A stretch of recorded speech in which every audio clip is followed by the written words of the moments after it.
అత్తాకోడళ్ళ ఆస్తి తగాదాలు. అత్తాకోడళ్ళు కాంతం ప్రియలకి చాలా కాలంగా పట్టంలేదు. అందుకు కారణం కాంతం భర్త రమణయ్యకి పూర్వీకుల నుండి వచ్చిన ఆస్తి బాగానే ఉంది. అలాంటి ఆ ఆస్తికి నేరుగా హక్కుదారుడైన కాంతం కొడుకు రాహుల్కి ఒక సమయంలో వ్యాపారం పెట్టుకోవడానికి డబ్బు బాగా అవసరపడింది. అలాంటి సమయంలో తన తాతగారి ఆస్తిలో కొంత అమ్ముకొని వ్యాపారం చేసుకుంటానన్నాడు రాహుల్. కాని కాంతం ఆస్తిని అమ్మడానికి వీల్లేదని కూర్చుంది. అప్పుడు కాంతం కోడలు, ఎందుకు వీల్లేదత్తయ్యా? ఆ ఆస్తి మావయ్య సంపాదనేం కాదు కదా. మా ఆయనకి తన తాతల నుండి హక్కుగా మిగిలిన ఆస్తి కాబట్టి దాన్ని అమ్ముకోడానికైనా ఏం చేసుకోడానికైనా మాకు పూర్తి హక్కుంది. ఏంటే నీకున్న బోడి హక్కు? నీకు ఎప్పుడో చెప్పాను, ఇంటి విషయాల్లో కాని ఆస్తి విషయాల్లో కాని నువ్వు మధ్యలో దూరద్దని. ఇది నా కొడుకుకి మాకు మధ్య సమస్య. నువ్వు మధ్యలో వచ్చిందానివి అలా మూలన నించొని చూడంతే. అంటే నేను మీ కొడుకు భార్యని కాదా? నాకీ ఇంట్లో మాట్లాడే హక్కు లేదా? సరే, అలా అయితే ఇదిగో రాహుల్, మీ అమ్మ ఇవాళ చాలా ఎక్కువగా మాట్లాడింది. ఇక ఇప్పుడు చెప్తున్నాను విను. ఈవిడితో ఈ ఇంట్లో ఉండటం నా వల్ల కాదు. మనం వేరే కాపురం వెళ్ళిపోదాం. అమ్మయ్య, ఇన్నాళ్ళకి నా కొంపకి పట్టిన పీడ వదిలిపోతుందన్నమాట. ఒరే రాహుల్, పోతే నీ పెళ్ళనొక్కదాన్నే పొమ్మను. నువ్వు మమ్మల్ని వదిలి ఎక్కడికి పోతావు చెప్పు అంటూ అగ్నికి ఆర్జ్యం పోసినట్టు అసలే కంట్రోల్ తప్పి మాట్లాడుతున్న కోడల్ని ఇంకా రెచ్చగొట్టేలా మాట్లాడింది ఆ అత్తగారు కాంతం. అలా ఆ రోజు నుండి వాళ్ల మధ్య పెరిగిన దూరం ఆస్తి తగాదాలుగా మారి అత్తాకోడళ్ల మధ్య పెద్ద అగాధాన్నే సృష్టించింది. అందుకే ఒకరి ఊసంటే ఒకరికి పడకుండా ఉండటంతో తండ్రి కొడుకులు రమణయ్య, రాహుల్ కూడా ఆ ఆడాళ్ల పంచాయతీల్ని తేల్చలేకపోయారు. ఒకరోజు ఆ తండ్రి కొడుకులిద్దరూ తమ భార్యలకి తెలియకుండా ఒకచోట కలుసుకుని, నాన్నా, ఏంటి నాన్న మన జీవితాలు ఎలా అయిపోయాయి? ఏం చేయాలరా అబ్బాయ్, ఇంటి ఆడదాన్ని బాధ పెట్టకూడదని వాళ్ల మాటకి ఎదురు చెప్పకుండా ఊరుకుంటుంటే ఈ ఆడాళ్ళిద్దరూ మరీ శృతిమించిపోతున్నారు. అవునన్నా, అమ్మనేమో నువ్వు గట్టిగా ఒక మాట అనలేవు, ఒక దెబ్బేసి చెప్పలేవు. పోనీ నేనా పనులు చేద్దామంటే నీ కోడలు నన్నొదిలి ఎక్కడ పుట్టింటికెళ్ళిపోతుందో అని భయం. అయినా నా మొగుడు ఇలా ఎందుకు చేసుంటాడు, నాలో ఏదైనా తప్పుందా అని మాత్రం ఆలోచించత్తను అంటూ ఒకరి ఆవేదన ఒకరు చెప్పుకుని బాధపడ్డారు. ఇదిలా ఉంటే కొన్నాళ్లకి కాంతం తనకి తెలిసిన ఒక వకీలుతో మాట్లాడుతూ, చూడండి వకీల్ గారు, మీకు నా బాధ అర్థమైంది కదా. అర్థమైంది కాంతమ్మగారు. మీ మామగారు బ్రతికున్న రోజుల్లోనే, అంటే మీ అబ్బాయి పుట్టకమునిపే, తన ఆస్తిలో కొంత వాటా వాళ్ళ అబ్బాయికి, అంటే మీ వారు రమణయ్యకి రాసినట్టుగా ఆ 35 ఏళ్ల నాటి స్టాంపు కాగితాలు సంపాదించి అందులో ఆయన రాసిచ్చినట్టు పత్రం సృష్టించాలి, అంతే కదా? అంతే వకీల్ గారు, అలా చేస్తేనే కాని నా కోడల ముందు నేను గెలవలేను. నా కొడుకుని మా మీదకి రెచ్చగొట్టి మా మామగారి ఆస్తిని కొట్టాలని చూస్తుంది చప్పునాతిది. సరేనమ్మా, మీరు కోరుకున్నట్టుగా పాతకాలం స్టాంపు కాగితాలు అవి అంటే బాగా ఖర్చవ్వచ్చు. ఎంత ఖర్చైనా పర్వాలేదు, మీరా పని మీదుండండి అంటూ కోడలి మీద తన పంతం నెగ్గించుకోవడానికి దొంగ ఆస్తిపత్రాలు పుట్టించడానికి కూడా వెనకాడలేదు ఆ అత్తకాంతం. మరోవైపు కోడలు కూడా ఇంచుమించు ఇలాంటి ఆలోచన్నే తన భర్తకి నూరిపోస్తుంది. చూడు రాహుల్, నేను చెప్పినట్టు చేస్తే మనం బాగుంటాము, మన తరువాత మన పిల్లలు బాగుంటారు. ఇప్పటికీ ఇదే మొక్క 100 సార్లు చెప్పావు ప్రియా, కాని ఆ మాటేంటో మాత్రం చెప్పడం లేదు. నీ మట్టి బుర్ర తగిలయ్యా. చెప్పాను కదా నేను, మీ తాత ఆస్తికి అఫీషియల్గా నువ్వే వారసుడివి కనుక ఇందులో ఎవరూ అడ్డు రాకుండా మనమే ముందే కోర్టుకి పోయి అన్ని ఎవిడెన్స్లు చూపించి ఆయన ఆస్తుల మీద పూర్తి హక్కుని దక్కించుకోవడానికి పర్మిషన్ తెచ్చుకుందాం. అప్పుడు మీ అమ్మే కాదు, ఆమె తలలో జేజం వచ్చినా మన ఆస్తిని ఏమీ చెయ్యలేదు. చూడు ప్రియా, మీరిద్దరూ సొంత అత్తకోడళ్ళు. అలాంటిది ఇలా మీ ఇద్దరూ ఆస్తుల గురించి తగాదాలు పట్టం అస్సలు బాలేదు. ఇప్పటికే నాకు నాన్నకి మధ్య మీ వల్ల దూరం పెరిగిపోయింది. ఆ దిగుల్తో నాన్న తరచుగా హాస్పిటల్కి వెళ్తున్నారంట. దానికి మనం కారణం కాదు కదా రాహుల్, మీ అమ్మే. కనీసం కట్టుకున్న భర్తని కూడా చూసుకోవడం లేదు ఆ మహాతల్లి. సరే, ఒక పంచై, మావయ్య గారిని మన దగ్గరికి తీసుకొచ్చేద్దాము. పాపం, నోరులేని మనిషి, మన దగ్గరుంటే నేను బాగా చూసుకుంటానాయనని అంటూ అత్తమీద ఉన్న కోపంతో ఆ భార్యాభర్తలను కూడా విడదీయాలనే ఆలోచనకి వచ్చేసింది కోడలు ప్రియ.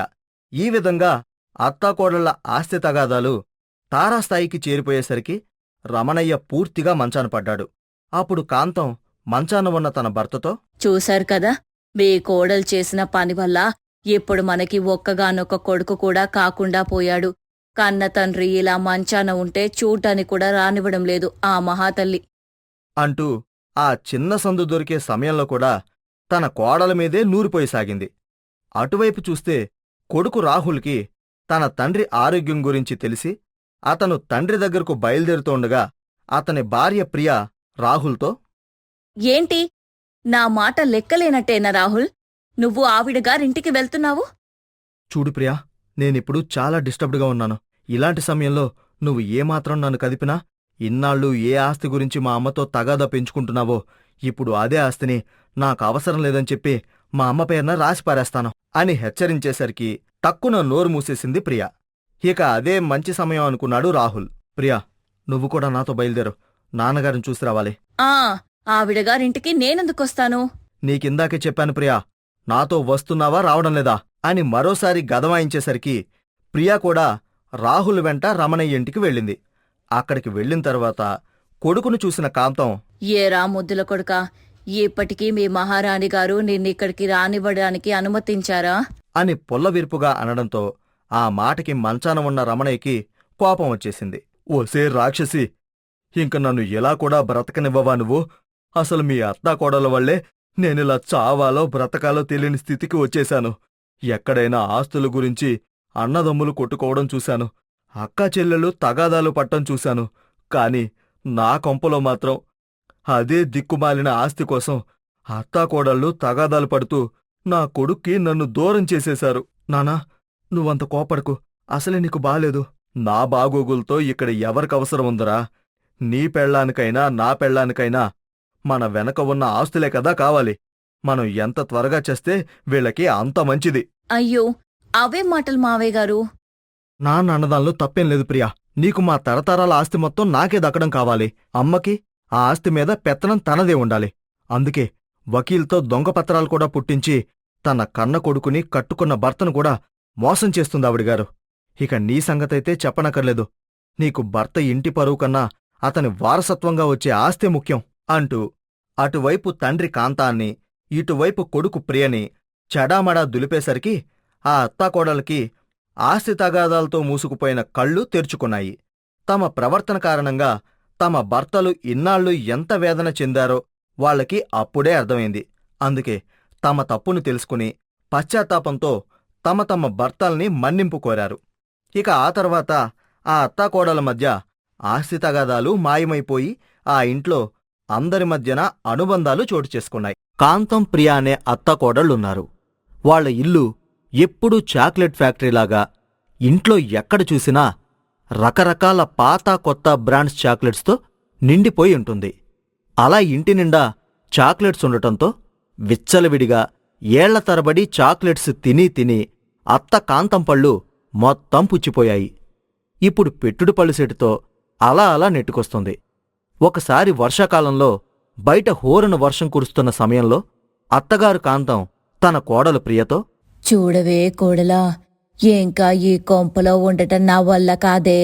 అందుకే నేను మీ మామగారు వేరే ఏదైనా ఇల్లు చూసుకొని అందులోకి పోతాం, నీకు అబ్బాయికి దూరంగా.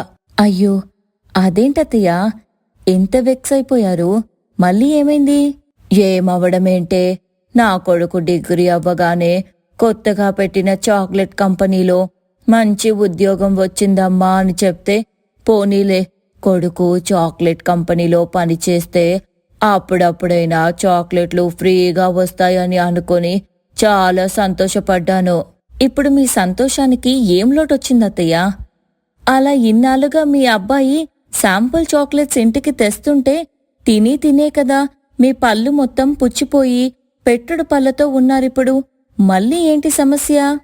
సమస్యనే, మళ్ళీ అబ్బాయి కంపెనీలో ఏవో కొత్త రకం చాక్లెట్లు శాంపుల్స్ వచ్చాయని తెచ్చి ఇంట్లో పెట్టాడు. మొన్న అవి ఎలా ఉంటాయా అని రుచి చూస్తే బాగానే ఉన్నాయి. అందుకేనే భయం పట్టుకుంది. బాగోడానికి భయానికి లింక్ ఏంటత్తయ్యా? కాస్త అర్థమయ్యేలా చెప్పండి. ఇప్పుడు అవి బాగున్నాయిరా అబ్బాయి అని అబ్బాయికి చెప్తే రోజు కొన్ని కొన్ని శాంపిల్స్ తెస్తాడు. అవన్నీ తిన్నాననుకో, ఈసారి ఈ కట్టడు పళ్ళు కూడా పుచ్చిపోతాయేమో. మొత్తానికి ఈ వయసులోనే పళ్ళన్నీ ఊడిపోయి బోసినోరైపోతుందేమో అని భయమేస్తుందే.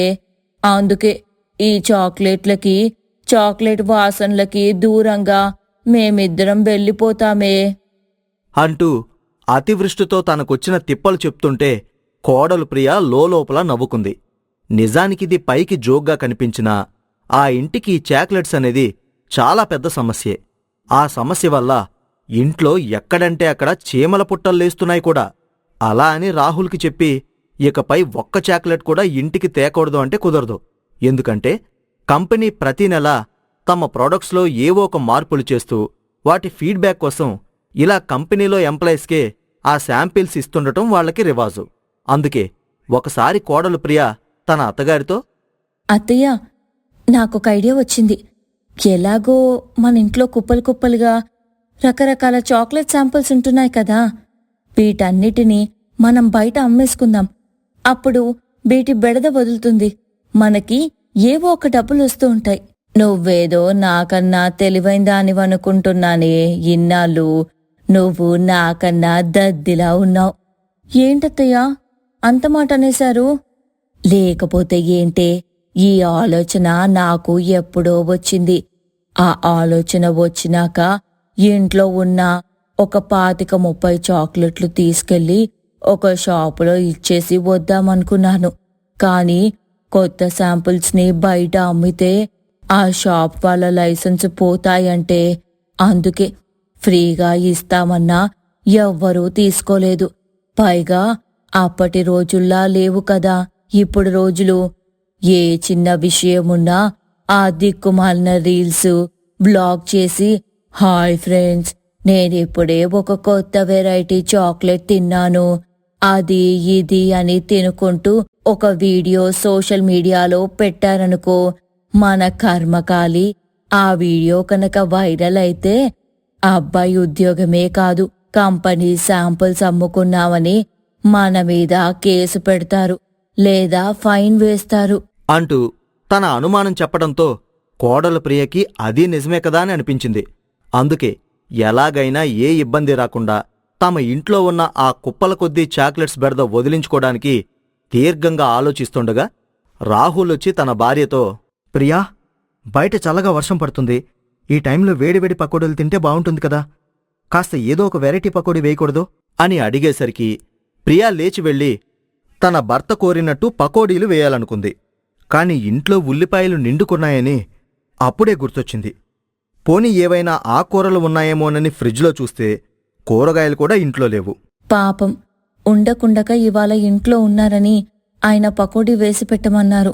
సమయానికి ఇంట్లో కూరగాయలేమీ లేవు. ఇప్పుడేం పకోడీ వేస్తే బాగుంటుందబ్బా అని ఆలోచిస్తూ ఉండగా అక్కడ కుప్పగా ఉన్న చాక్లెట్ శాంపిల్ ప్యాకెట్లు కనిపించాయి.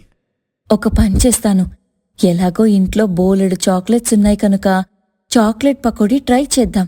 కనీసం కొన్ని చాక్లెట్స్ అయినా తగ్గుతాయి ఇంట్లో అనుకుని కొన్ని చాక్లెట్స్ కవర్స్ ఓపెన్ చేసి వాటిని ముక్కలు చేసి పకోడీ పిండిలో కలిపి చాక్లెట్ పకోడీ వేయసాగింది ప్రియ. ఒక 2 వాయిలు వేసిన తర్వాత చాక్లెట్ పకోడీ చాలా చూడముచ్చటగా వచ్చింది. అది చూసిన ప్రియ ఉఫ్ఫు ఉఫ్ఫు అని ఊదుకుంటూ ఒక పకోడీ నోట్లో వేసుకుంది. అది కొద్దిగా వెరైటీగా, టేస్టీగా, క్రిస్పీగా అనిపించడంతో, ఇదేదో బాగానే ఉంది. ఈ చాక్లెట్ పకోడీ తీసుకెళ్లి తనకి అత్తయ్యకి టేస్ట్ చూపిస్తే ఏమంటారో చూద్దాం అనుకుని స్టవ్ ఆపేసి కొన్ని చాక్లెట్ పకోడీలు ప్లేట్లో వేసుకుని తీసుకెళ్లి హాల్లో కూర్చున్న అత్తా భర్తలకి టేస్ట్ చూపించింది. ఏంటి ప్రియా, చాక్లెట్తో పకోడీ చేసావా? భలే బాగుందే వెరైటీగా, వేడివేడిగా తీయతీయగా అంటూ వేడివేడి చాక్లెట్ పకోడీలు లాగించేసింది. అలా చల్లటి వానాకాలపు సాయంత్రం చాక్లెట్ పకోడీతో టైంపాస్ చేశారు ఆ ఇంటివాళ్లు. ఆ తెల్లారి కోడలు ప్రియ తన అత్తగారి దగ్గరికి వెళ్ళి, అత్తయ్య, మన ఇంట్లో ఉన్న చాక్లెట్ బెడద వదిలించే ఒక సూపర్ ఐడియా నాకొచ్చింది. అదేంటంటే, నిన్న మీ అబ్బాయికి చాక్లెట్ పకోడీ చేసి పెట్టాను కదా, అది మనం రెగ్యులర్గా బిజినెస్లా మార్చుకుందాం అత్తయ్య. ఎలాగో మనకి పొద్దంతా ఇంట్లోనే కూర్చొని బోర్ కొడుతుంది కదా. కానీ చాక్లెట్స్ బయటికి వెళ్తే నాకు అర్థమైంది అత్తయ్య మీ డౌట్ ఏంటో. అందుకే ఆ చాక్లెట్స్ ఏం బ్రాండో తెలియకుండా ఇంట్లోనే వాటి ప్యాకింగ్ చింపేసి అవన్నీ ఒక డబ్బాలో వేసుకుని తీసుకెళ్దాం. అప్పుడు ఎవ్వరికీ మనం ఏ బ్రాండుతో వాడుతున్నామో తెలియదు కదా అంటూ తన బుర్రకి తట్టిన ఆలోచన్ని ఆ మరునాటి రోజు నుండే అమల్లోకి తీసుకొచ్చింది. అసలే వానాకాలం కావడం, వేడివేడిగా అత్తాకోడళ్ళు చాక్లెట్ పకోడీ టేస్ట్ జనానికి నచ్చటంతో అత్తాకోడళ్ల చాక్లెట్ పకోడీ వ్యాపారం బాగా సక్సెస్ అయింది. కానీ కంపెనీని ఎంత మోసం చేయాలనుకున్నా అసలు విషయం పై వరకు వెళ్లకుండా ఉంటుందా? అలానే ఈ అత్తాకోడళ్ళు చాక్లెట్ పకోడీ కోసం వాడే చాక్లెట్లన్నీ తమ కంపెనీ శాంపిల్స్గా ఇస్తున్న ప్రోడక్ట్సే అని రాహుల్ పనిచేస్తున్న కంపెనీ వాళ్ళకి ఎలాగో తెలిసిపోయింది. దానికతన్ని ఉద్యోగం నుండి తీసేశారు. నేను మొదట్నుండి చెప్తూనే ఉన్నానే కోడలా నీకు, కంపెనీ చాక్లెట్లు ఏ రూపంలో అయినా వాళ్ళకి తెలియకుండా అమ్మడం మంచిది కాదు, కొంపలంటుకుంటాయి అని. కాని నువ్వే చాక్లెట్ పకోడీ రూపంలో అమ్మితే ఎవరికీ తెలీదని చెప్పావు. ఇప్పుడు చూడు, అబ్బాయి జాబ్ పోయింది. సరేలేమ్మా, అయిందేదో అయిపోయింది. ఎలాగో నాకు ఆ కంపెనీ మారాలని చాలా రోజులుగా ఉంది. కానీ నా వర్త్ వాళ్ళకి తెలుసు కనుక నేను మానేస్తానంటే కూడా వాళ్ళు ఒప్పుకునేవాళ్ళు కాదు. కనీసం ఎలాగైనా ఆ కంపెనీ నుండి ఇన్నాళ్లకు నాకు విముక్తి దొరికింది అని తన భార్య వల్ల జరిగిన పొరపాటుకి ఆమె ఎక్కడ గిల్టీ ఫీల్ అవుతుందో అనే ఆలోచనతో ఆమె తప్పుని కవర్ చేశాడు. అలా ఒక వారం తర్వాత అత్తాకోడళ్ల చాక్లెట్ పకోడీ వ్యాపారం మూతపడిపోయాక ఒకరోజు మరో చాక్లెట్ కంపెనీ వాళ్ళు రాహుల్ ఇంటిని వెతుక్కుంటూ వచ్చారు. వాళ్లను చూసిన రాహుల్ సర్ప్రైజ్ అయ్యాడు. చూడండి మిస్టర్ రాహుల్, మీ కంపెనీ మిమ్మల్ని జాబ్లో నుండి ఎందుకు తీసేశారో మాకు తెలుసు. మీ వైఫ్ ఇంకా మీ మదర్ మీ కంపెనీ చాక్లెట్స్ని అన్అఫీషియల్గా చాక్లెట్ పకోడీ చేసి అమ్ముతున్నారని మిమ్మల్ని జాబ్లో నుండి తీసేశారు. కాబట్టి మీ కంపెనీ కాంపిటీటర్స్ అయిన మేము మీకు మీ వైఫ్కి ఒక మంచి ఆఫర్ ఇవ్వాలని వచ్చాము. ఏంటండి అది? మరేం లేదమ్మా, మీరు అమ్మే చాక్లెట్ పకోడీ ఎంత ఫేమస్సో మేము సోషల్ మీడియాలో వైరల్ అయిన మీ చాక్లెట్ పకోడీ వ్లాగ్స్ని చూశాము. కాబట్టి మాది కూడా కొత్త కంపెనీ. అందుకే ఇక నుండి మా కంపెనీ లోగోతో మీకు చాక్లెట్స్ స్పాన్సర్ చేస్తాం. వాటిని మీరు చాక్లెట్ పకోడీగా వేసమ్మితే మా కంపెనీ చాక్లెట్స్ మార్కెటింగ్ అవుతాయని మా నమ్మకం. ఇందుకు మీరు మాకేమీ డబ్బులివ్వద్దు. మేమే మీ భర్తకి జాబ్ అండ్ మంచి శాలరీ ఇస్తాం. ఆయనతో మీకోసమని మీ డిమాండ్కు తగినన్ని చాక్లెట్స్ పంపుతాము. అవి చాక్లెట్ పకోడీలుగా అమ్మితే మీకు మాకు ఇద్దరికీ లాభం అని చెప్పడంతో మూసుకుపోయిందనుకున్న దారి తెరుచుకుంది ఆ అత్తాకోడళ్ళకి. దానితో మళ్లీ ఆ అత్తాకోడళ్ళు ఈసారి అఫీషియల్గా చాక్లెట్ పకోడీ వ్యాపారాన్ని చాలా గ్రాండ్గా మొదలుపెట్టారు. అలా సరదాగా కోడలు తయారు చేసిన చాక్లెట్ పకోడీ వల్ల ఆ వానాకాలం వేడివేడి చాక్లెట్ పకోడీ తిన్నవాళ్లకి, ఇటు రాహుల్ లాంటి మంచి ఎంప్లాయ్ దొరకడంతో ఆ కంపెనీ వాళ్ళకి కూడా బాగా మేలు జరిగింది.